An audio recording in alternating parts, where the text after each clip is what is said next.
There are some women out there like Riley Gaines who are willing to put a target on their back in order to protest men competing in women's sports. You wouldn't think that that would be something that would endanger your life, that would make people scream and shout you down for a biological woman, a real woman, to say, hey, maybe we should protect women's sports and not allow dudes to compete with us. But in this day and age, with the woke mainstream media, with the radical transgender activist mob out there, it does put a target on your back. Riley Gaines found that out the hard way. While there are some brave people like Riley Gaines actually standing up for women, there are other female athletes who are more than willing to sign on the dotted line so that their sport can be destroyed by biological men all over a virtue signal. Now, of course, the most prominent of those female athletes are ones who are done competing, are ones who either just played their last season or on their last legs in their career. Woke activists like Megan Rapinoe and Sue Bird. What a shock that after they're done, after there's nothing for them to lose, they're willing to support transgender athletes coming into their sports. Megan Rapinoe, Sue Bird, among athletes to sign letter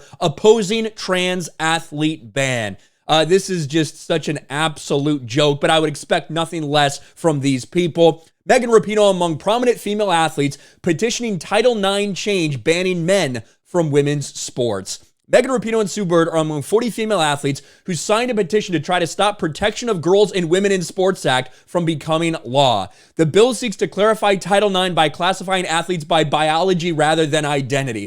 If you remember, we've heard the mainstream media talk about Title IX, push female sports, all this stuff for years.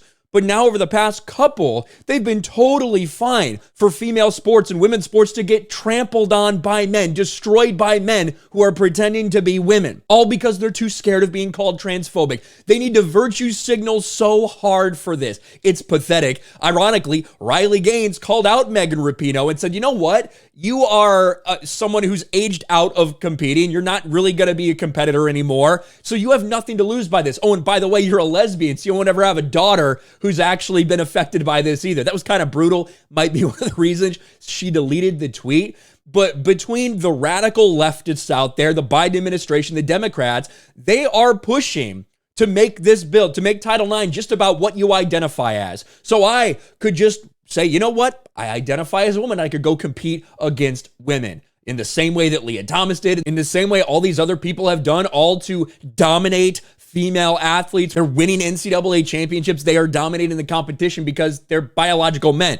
They have an inherent physical advantage against women. And it's sad that two female athletes, you know, who are very prominent in their sports, who are now done with their careers, are big time advocates for men to come in and ruin it for the rest of them. What I really hope happens, honestly, at this point, I hope men do come into these sports as a troll and fucking destroy all the women there. That's what I hope happens. I hope you have men that join the WNBA and dominate. I hope you have men that join the U.S. women's national team and dominate, because, I mean, hell, these are the same U.S. women's national team, the same soccer team out there that got beat by 14-year-old boys.